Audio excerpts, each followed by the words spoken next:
mean, we were second in recruiting last year. A&M was first. A&M bought every player. Nick Saban doesn't forget, and I can assure you he's still spiced up at Jimbo for what happened last year, and that's exactly why he's going to have the #1 recruiting class for 2023. Hey guys, welcome to Hightop Sports. I'm your host this evening, Sean Walker. Make sure you guys like and subscribe. Turn the bell on. Absolute bangers every single day. It's going to be spicy, but Saban's on a mission.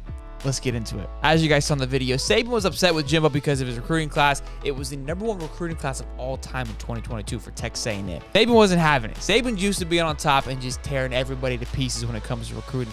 Guy's been doing it for forever.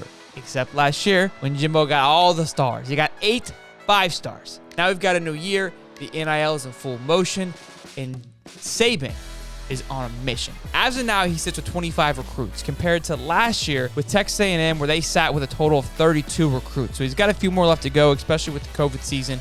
They're allowed to have a few more, especially with the portal. They're allowed to get a few more than normal. They sit at 314 currently. Would expect this to move up a little bit as rankings just adjusted, but probably not too much for them. 314 is their points. Texas A&M finished at 333. Now, a lot has to happen, I understand, for them to get to 333, but here's how it's going to go down, and let's break it down for you right here. So what I've got looking at is a few 5-stars that are leaning their way. They could go other ways, but I'm going to go for the best case scenario for Bama in this situation to see how we get that 333 number, okay? And I only did 5 stars. They're not going to have any 4-3. They might have some more 4-3 stars that come through that would adjust this number as well, but I'm looking at the big dogs right now, okay? You got Damon Wilson. He's an edge. He's a 5-star right now. I added him to their bunch, okay, to see how that would impact their score. I also added James Smith, who seems like to be a shoo-in for them. Auburn's in the mix a little bit, but right now I'm going to go ahead and give it best case scenario. Kurusal, he seems to be a package deal. As a Gator fan, I'm hoping he comes to Florida. But again, those guys have been adamant about being a package deal, so a lot of people are pointing them to go to Bama together as they've been expecting. Deuce Robinson, tight end. He's still up in the air, but again, he is leaning towards Bama. Another 5-star, okay? That's 4 massive 5-stars that they are looking to land. Again, I'm hoping as a Gator fan they don't, but unfortunately, it's Bama. They're always in the conversation. The next big piece is Kermani McClain.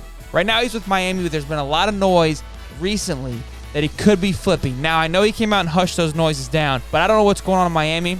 Maybe the bags are starting to fall. But again, Kermani McClain is a big piece here that is needed. If all of those things go into place, that puts Alabama at 332.76. I didn't add a single 4-star. I didn't add a single 3-star to that mix. If I remove Kermani, which seems to be a long shot, that puts him at 329, which still really isn't that crazy to get 4 more points to put them above that highest recruiting class of all time.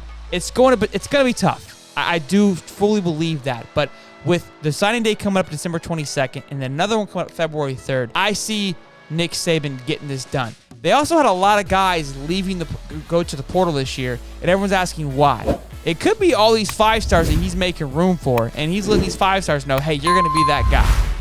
And that could be possibly what it is. But this could be a record-breaking class, 2 record-breaking classes back-to-back. I would be amazed.